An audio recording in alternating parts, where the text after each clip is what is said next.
بسم اللہ الرحمن الرحیم۔ تہجد کی نماز کیسے ادا کرنی چاہیے؟ تہجد کی نماز کی کیا فضیلت ہے؟ تہجد کس وقت پڑھی جاتی ہے اور اس کی کتنی رکعات ہیں؟ تہجد کی دعا اور تہجد کے آداب۔ نماز تہجد کیسے پڑھی جائے؟ پیارے نبی صلی اللہ علیہ وآلہ وسلم کا فرمان۔ حضرت ابو ہریرہ سے روایت ہے کہ رسول اکرم صلی اللہ علیہ وآلہ وسلم نے فرمایا، اللہ تعالیٰ اس مرد پر رحم فرمائے جو رات کو تہجد کے لیے اٹھا اور اس نے تہجد کی نماز پڑھی اور اپنی بیوی کو بھی جگایا، پھر اس نے بھی یہ نماز پڑھ لی۔ اگر شوہر کے جگانے پر اس نے انکار کیا تو اس کے چہرے پر پانی چھڑک دیا تاکہ نیند ٹوٹ جائے اور بیدار ہو کر کچھ رکعتیں پڑھ لے۔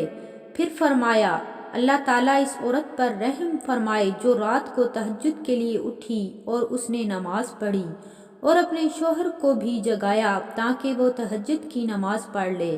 اگر بیوی کو جگانے پر شوہر نے انکار کیا تو اس کے چہرے پر پانی چھڑک دیا تاکہ نیند کا غلبہ دور ہو جائے اور بیدار ہو کر نماز پڑھ سکے۔ دوستو، نماز تہجد کا وقت نماز عشاء ادا کرنے کے بعد شروع ہو جاتا ہے۔ آپ رات کے کسی بھی وقت نماز تہجد ادا کر سکتے ہیں، اور اگر جس کو خوف ہو کہ رات کے وقت آنکھ نہیں کھلے گی اور نماز تہجد ادا نہیں کر سکیں گے، وہ عشاء کی نماز کے بعد نماز تہجد ادا کر سکتے ہیں، لیکن سو کر اٹھنے کے بعد ہے نماز تہجد ادا کرنا سب سے افضل ہے۔ جیسا کہ پیارے رسول اللہ صلی اللہ علیہ وآلہ وسلم نے ارشاد فرمایا، رب کریم کی 3 صدائیں۔ حضرت ابو ہریرہ رضی اللہ تعالیٰ عنہ سے روایت ہے کہ رسول اللہ صلی اللہ علیہ وآلہ وسلم نے ارشاد فرمایا، جب رات کا آخری تہائی حصہ رہ جاتا ہے تو اللہ تبارک و تعالیٰ آسمانی دنیا کی طرف نزول فرما کر ارشاد فرماتے ہیں، کوئی ہے جو مجھ سے مانگے اور میں اس کی دعا قبول کروں، کوئی ہے جو مجھ سے سوال کرے اور میں اسے عطا کروں، کوئی ہے جو مجھ سے مغفرت چاہے اور میں اس کی مغفرت کر دوں۔ نماز تہجد کی فضیلت یہ ہے کہ جو مرد یا عورت اس نماز کو پڑھے گا دنیا میں کبھی کسی کا محتاج نہ ہوگا، قبر کے عذاب سے بچے گا، قبر میں روشنی ہوگی۔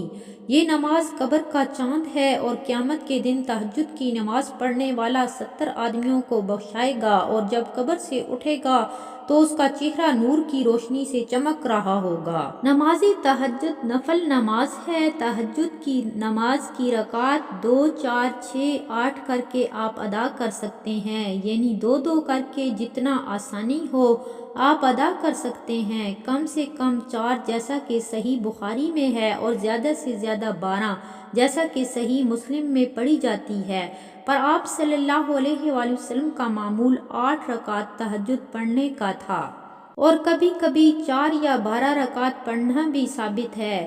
نماز تہجد آرام اور سکون سے ادا کرنی چاہیے۔ نماز تہجد میں کون سی سورت پڑھنی چاہیے؟ افضل بہتر یہ ہے کہ اگر یاد ہو تو لمبی لمبی سورتیں پڑھیں، اگر نہیں یاد ہو تو آپ کوئی چھوٹی سورتیں 2-3 بار بھی پڑھ سکتے ہیں۔ تہجد کے وقت ہر دعا قبول ہوتی ہے۔ تہجد کے وقت اللہ پاک خود فرماتے ہیں، مجھ سے مانگے کہ میں عطا کروں۔ تہجد ادا کرنے والا اللہ کا محبوب بندہ ہے۔ وقت تہجد رو رو کر اللہ سے مانگنا چاہیے، جو مانگو ملے گا۔ رسول اللہ صلی اللہ علیہ وآلہ وسلم نے ارشاد فرمایا، میری امت کا ایک شخص رات میں بیدار ہو کر وضو کے لیے اپنے آپ کو تیار کرتا ہے، جبکہ اس وقت تمہارے اوپر شیطان کی طرف سے کچھ گرہیں لگی ہوتی ہیں۔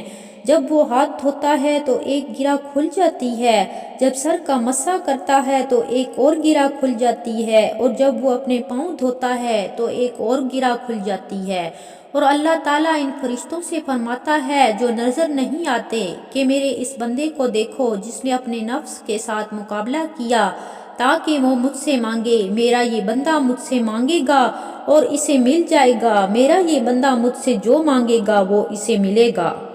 امام احمد بن محمد غزالی کا فرمان ہے کہ تہجد گزار کو چاہیے کہ خود کو جھوٹ، غیبت اور چغلی سے پاک رکھنے کی کوشش کرے، حرام و ناجائز کی طرف دیکھنے سے بچے، اللہ تعالیٰ کا خوف رکھتے ہوئے رات میں عبادت کرنے کی عادت بنائے، کامل وضو کرے، اللہ سے دعا کرے اور نماز توجہ سے پڑھے تاکہ جو کچھ تلاوت کر رہا ہو اس کا مطلب سمجھے۔